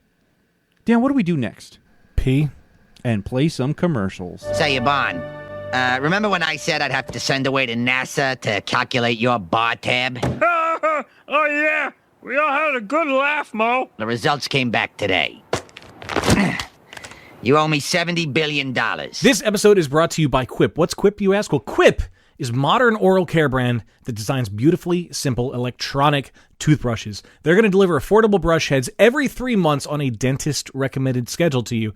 That way you don't forget to replace your toothbrush and you end up using that little crummy, bristles or worn-out toothbrush that the dentist gave you a year ago. They're going to tell you when you need a new one, and they're going to get it delivered to your door. There are smart accessories, like they have a press wall mount that attaches to any glossy surface, and it detaches pretty easily, too, so you can just move it around as you see fit, wherever you want your toothbrush to be. And they have toothpaste tubes that provide a guide on how much to use, so you're not overdoing it or underdoing it. And they've got a 2-minute timer on the brush to make sure that you don't shortchange yourself and end up with a dirty mouth. To find out more and revolutionize your mouth, head over to tryquip.com/beerbusters, and you're going to get a free $10 refill. Again, that's tryquip.com/beerbusters. Wayne, I need another beer. What's in the bag of goodies? All right, let's take a look. Oh, there's a child. So I've got a New England IPA from Workhorse. Yeah, let's do it. Fuck it. Fuck it. We'll drink it live. It's supposed to be for my girlfriend, but she didn't want it. Oh, the Baltic Porter. The Baltic Porter's so good. Of all I think I win. You do, but of all the hazy IPAs, this one's not that bad. Of all the hazy We're a IPAs very from all the Workhorse breweries. heavy podcast. Yeah, we are. I don't think I had one beer from them yet. That's what I was saying before. What was it exactly? It's in King of Prussia. Yeah, and they have a satellite location kind of in Center City, Philly. I did watch them on the new episode of Port and Fiona. Yeah, I just saw it before. Did Conlon just get really, really small, or is that a child? That's my daughter. I'm gonna say, are we gonna wear like fun hoodies? I don't know if I have any fun hoodies. Hi. She thinks she's a cat. She thinks she's a cat. I approve. That's a good thing to be. Cats have quite the life. 9 of them, in fact. This is not as fresh as it could be. That's what she said. Chasing freshies. Well, when did you order these? Oh, this is from that case I ordered. A couple weeks ago? Yeah, it was a few weeks ago. I got 1 4-pack of New Englands because my girlfriend drinks the hazes. But she didn't finish them, and there was still 1 left. So here it is. Dare I say. Oh, here we go. Dan is daring to say. I like this beer. All right, you're allowed to like it. That's fine. Chase your bliss. It's cool. That's her favorite beer. Oh, yeah? Nice. No. Yeah, one time she doesn't even, like, whenever we're drinking, I'm always, like, mentioning, like, oh, go ahead, take a sip, just to bullshit with her. And one time she actually was drinking orange juice. It was a New England in a cup that I happened to have in a plastic cup. And she actually picked it up. Oh, no! That's not orange juice. It's easily mistaken for orange juice, that's for sure. That's like my first drink was a rum and Coke because we were at your Sweet 16 party and Pop had a rum and Coke and I thought it was just Coke and he went to the bathroom and I was too lazy to go to the bar and get myself another Coke. So I drank some of his. And that was my first drink ever. Was a rum and Coke thanks to your 16th birthday party. Nice. Wow. That was a long fucking time ago. I honestly couldn't tell you what the first alcoholic drink I ever had was. I used to steal wine coolers from our parents. That might have been it. I remember that. Yeah, I also used to raid their liquor cabinet. I remember one time when I was probably like 15 to 17, somewhere in that range. Our parents were away, and we went in the liquor cabinet, and I took a big swig of scotch, like a stupid asshole, and I got coughed it up because I couldn't, and it like literally poured out of my nose. Wait. Oh, no. Our parents are not the kind of people who would have scotch. Oh, they did. They used to have scotch. Weird. They had Seagram 7. They had that was. Well, that I could see being what's bad. in fuzzy navels? They used to make fuzzy navels all the time. Peach schnapps. Peach schnapps, yep. That's dad. Yeah, but if scotch ever comes out your nose, you will not be able to taste anything for a few days. Oh, no. I snorted 151 at one point. Oh. Like reverse snorted. Yeah, I laughed while I was taking a shot and it came out my nose. Kind of like milk does, but this was a lot less funny. Retro nasal. Yeah, that hurt for a while. Immediately, the eyes were bloodshot. I was coughing, and then I had some kind of cold for a couple of days. Why does 151 exist? It's such a ridiculous liquor. It's true. It doesn't exist anymore. They stopped making it. Oh, did they? Yeah. Oh, I didn't know Thank that. fucking God. It's probably a Schedule 1 substance, like heroin. Yeah, that was no fun. So anyway, content. Speaking of, we're talking a lot about beer styles. Pilger crew. I know you guys were talking about getting into brewing like lagers, Helles, and pilsners and stuff like that. And I know you guys have an affinity for the hazies. Do you guys have a specific area of styles that you guys are focusing on or going to focus on, or are you guys sort of going to be all over the map and have a little of everything? We are going to be all over, but we're going to focus in on what's popular right now: the sours, IPAs, stouts. We gotta keep it simple for our area too, because Skook County is not too. We're not that progressive yet in the beer scene, so we'll have a pilsner, I think a Kolsch. We'll keep the wheat beers going. I'll have a bit of everything, but yeah, we're gonna do a lot of like split batches of like our hazies and sours. So what? Yeah, the popular stuff. I mean, that makes sense. That's what you want to do. You want to brew what's going to sell. Are you guys going to serve any PA spirits or wines, since you can as a brewery? Yeah, we have a winery right now. We're in talks with, I believe. Yeah, they're actually out of Pine Grove. It's probably about 10 minutes from my house. They're called Stone Mountain Wine Cellars. So we're gonna have them on hand. We're not gonna do anything with spirits. Yeah, spirits. We're gonna eventually try to find like either ciders and meads as well. I have someone that works for Winding Path that wants to try to get some more like winter stuff in our area, but we might even try to do a little bit more local. We're looking in a couple other places like Under the Bridge out Lebanon, and I mean there's not too many cideries that are like as breweries. So to find those ones, I think there's like Civil War cidery and Lewisberry or whatever. But there's a couple that we're like looking into, trying to try products and see you bring that in as well. Why no? If I can ask, if I can be so bold, why no spirits? That's normally something that new breweries are chomping at the bit to do with their PA license because they can have PA spirits. We're just not doing it to start. Yeah. Okay. It's just one more thing to worry about. Well, really. yeah, I mean that's fair. It's one more thing you'd have to worry about, and that's fine. Yeah. I just when you had said it in my mind, I thought that was like definitive, no spirits. Yeah. Oh no, it's just to start. Like I'm not even like focusing on that right now. Yeah. There's a few places in the Skook that we can work with, but at the same time, we're so close with Tattered that I wouldn't mind having their stuff there. But yeah. Oh yeah, that's a good point. I mean, you guys already have a relationship, and they do distilling, so that makes perfect sense. Mm-hmm. What about food? Are you guys gonna do any food trucks? Again, to start, no. Yeah. We're gonna use food trucks. Yeah. And eventually we might do something with like really small bites. I don't want to get involved with a full kitchen. Yeah.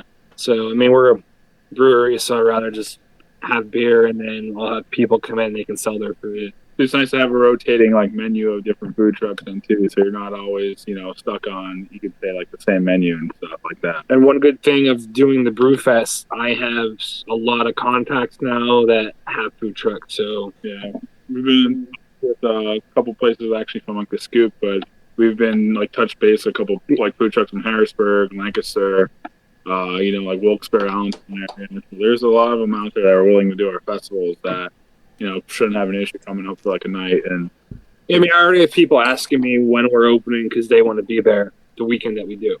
Now, are you going to allow people to bring like outside food in when you aren't able to have food trucks? Oh, yeah, I'm doing Uber Eats and all that. Yeah, there's a restaurant that opened up the street from our location, so we're going to contact them, see if they want to do something with us. Where our location is, like, it's perfect for everything. Like, there's food a block away in either direction. I mean, we're right by the county courthouse. There's children and youth hospital, or not hospital. Children and youth offices right there. There's 2 hospitals in Pottsville, so like, no matter what we do, there's going to be a lot of people coming in the park. Are you guys close to like Wheel? Yeah, we're like right down like we're about 2 blocks from them. Oh, dope! That's always my go-to when I go up there. It's like build your own for the Beer Buster crew. It's build your own grilled cheese. Yeah. What? That's a cool idea. I like that. Yeah. We've been looking for like some partnerships. We actually originally going into pre-quarantine, we had a bar that we used to do our old shows at, and they were going to start carrying our kegs and stuff. So we were doing collabs with Moo Duck. We were doing collabs with Snits.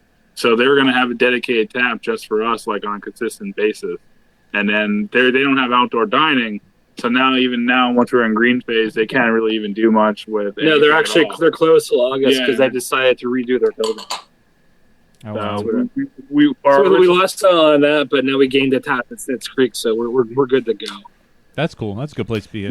Yeah, it is. And I like that they're willing to give you guys a dedicated tap. What you really got to do is pull some strings to get a tap at Trogs. Oh, shit. Get a lot of exposure there. That'd be great. I actually had, back when I was working in the kitchen, like I used to bring in growler fills and stuff, and John used to pass through. So I've actually had to try our beer and stuff. And then we got invited to like the 717 hang last year at the lobby. So there was breweries from all the 717, and we were there from the 570. We got to like hang and mingle with all the other breweries and stuff from there, and pass out beer. Nice. Cool. The fucking 570 represent. How is the brewery scene up in the Skook? Is there a lot emerging? Is there a lot that's already there, other than Yingling, obviously? All right, so there's Yingling. Then there's this town called Tamaqua, and there's 2 breweries there, and they're not really doing anything that what we're about to be doing. They're more focused on like their 8 taps that they have on all the time. There's one in Hamburg.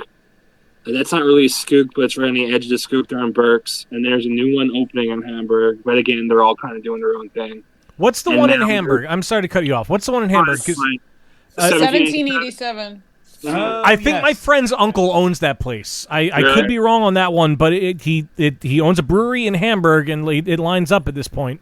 Yeah, that's them then. Yeah. What's the one in Hamburg now? The Copperhead or something? Yeah, there's a new one called Coppers. Coppers. They're opening next to the hell's the beer distro there in Hamburg? Is it Windsor? Windsor. They're opening next to Windsor. I think it's the people that own it, actually. And now there's a new brewery going in Pottsville. They're down the street from us, like 2 or 3, probably not like 5 blocks. And they're owned by Springgate. They're called Black Rock Brewing, so they're going in about 6 blocks away from us. Same street. So that's the same street and everything. So that's cool too. So there would be 3 in Pottsville, 2 in Tamaqua, 2 in Hamburg, and that's pretty much the Skook area. Yeah, after that, the closest one is Skooks in Cottingham. Yeah.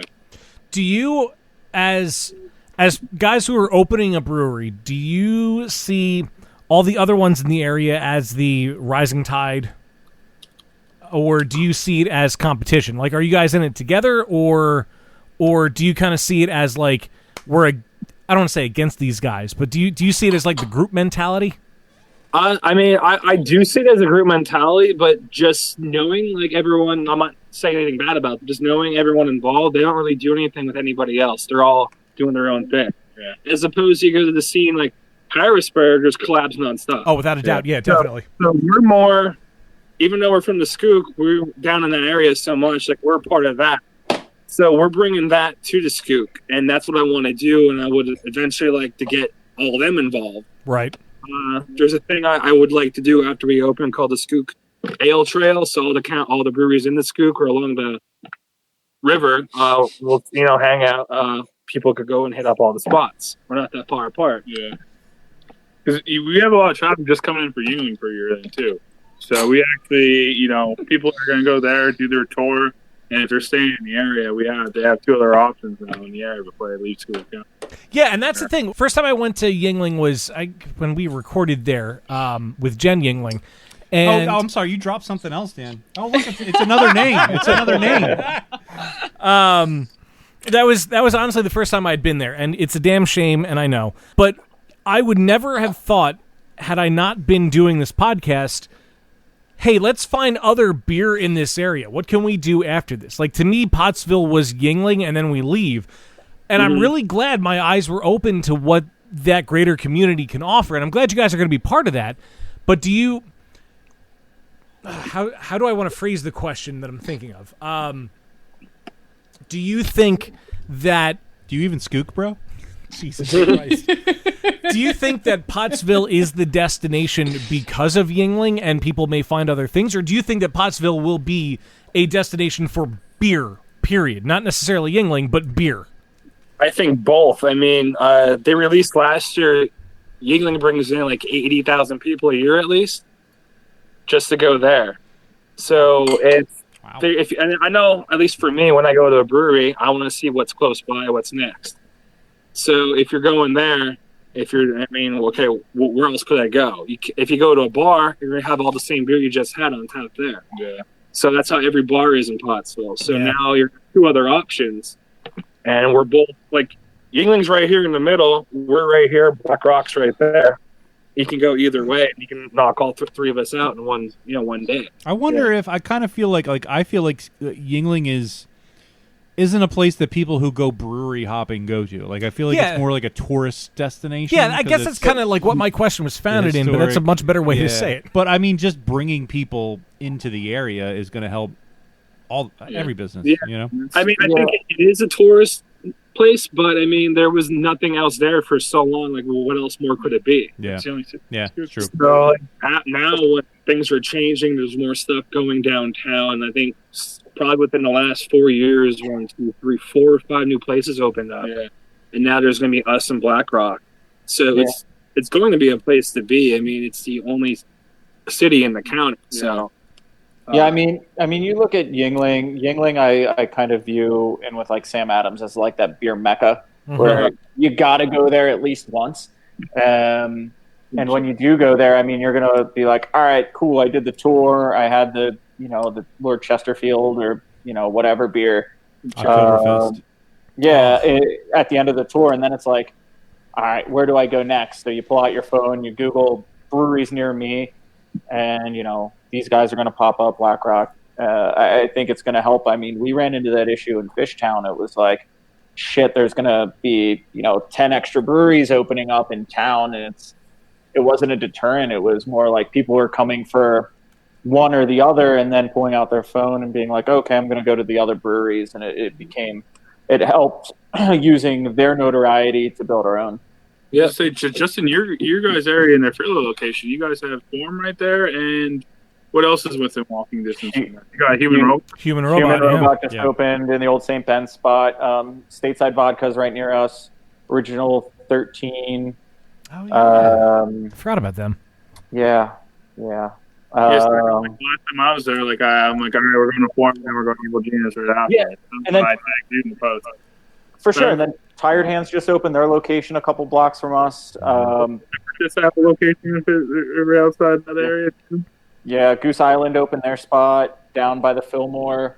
That's a cool spot. I like that Goose Island bar. Yeah, I actually went been once. in. I was like, but I did like it because they had all their, the variants and shit on draft, and you can do. Yeah, you get a lot of weird shit you wouldn't expect. Yeah. That's cool. Yeah. They always have like a weird draft only Bourbon County on. I know they had like Templeton on for a bit. So They make some good lagers in house there too. Just saying. Speaking of Bourbon County, always about lagers.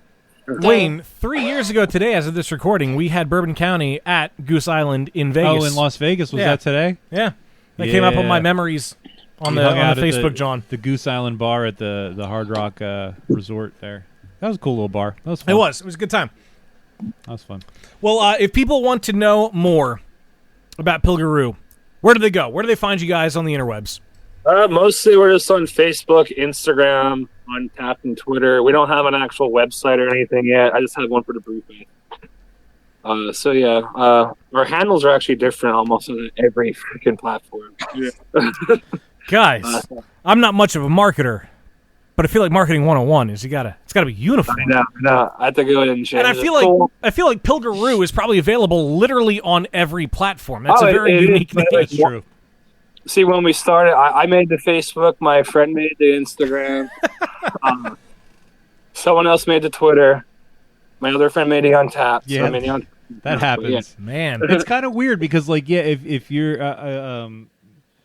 a company or a brand that's been around for a while, you do tend to have those different names on the different social media platforms, or if you have different people doing different things at different times, it is kind of weird.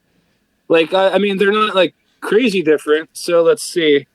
Facebook's Pilger Brew, Instagram's Pilger Brewing, Twitter's Pilger Brews. So yeah, they're all three. They're all different. Yeah. The other thing is though, how often do you go onto Twitter and actually type in the Never. name? You just find it. It's just linked to it or whatever. There's a few places that I know that use Twitter, and that's usually just update their tap list. I know Owls and Hidden River, they always do posting theirs. There's very few that I'll see. Yeah, on you don't type the full name in ever. Yeah. I just see what comes up from it. Hold on. Oh boy. Hold the motherfucking phone. Why are you guys not the Skook Brewing Company? You should know. be. You definitely should be. One name that was pitched was Ookle Brewing Company, so OOKILL, and nobody liked it. So there was 5 of us at the time. No one liked it but me, so it got voted out. It does sound a little bit like I feel like Urkel. there's a very big missed opportunity. Oh, they could have a beer called Did I Brew That? Did I brew that? God damn. Oh, God damn it. It sounds like the Beer Busters and Pilger collab. Is that our Definitely. I'm down. I'm down. Once again, we owe a couple placements collabs for helping us out until we got started. So definitely have ones set up with Mooduck and Sneds and yeah. Cool. Learn from that. So definitely. We're open to all that, coming in, people. So after we open, you should be the first podcast on site. Yeah. /only. Dude. The official podcast of the Skook. Yeah, right. Yeah. No, we would absolutely love that. It's been a long time in the making, considering we had you guys on the show last year. And I can't wait to see what you guys have in store, and I'm really looking forward to when I can get there to the actual tasting room, have a beer, and pull out the mics and start recording a podcast. Yeah, because that's totally how setting up a podcast works. Yeah, we can show you a good time in the Skook too. You don't discount that yet either. I don't doubt that for a second, not for one damn second. Guys, seriously, thank you for jumping on the show with us. It was great, a lot of fun. I can't wait to see what's in store for you. No problem, man. Thank you for having us. Thank you. Appreciate it very much. Definitely. Well, don't forget, for those that are out there, while you're also looking for the various handles for... Tell them all of our social media handles, even though we just proved that it doesn't matter. I mean, it doesn't necessarily matter, but I feel like I have to. At Beerbusters. It's a formality. Twitter and Instagram, Facebook, Beerbusters Podcast, BeerbustersPodcast.com, and also Patreon, because coming up is Last Call. As the cool kids say, click through to Last Call.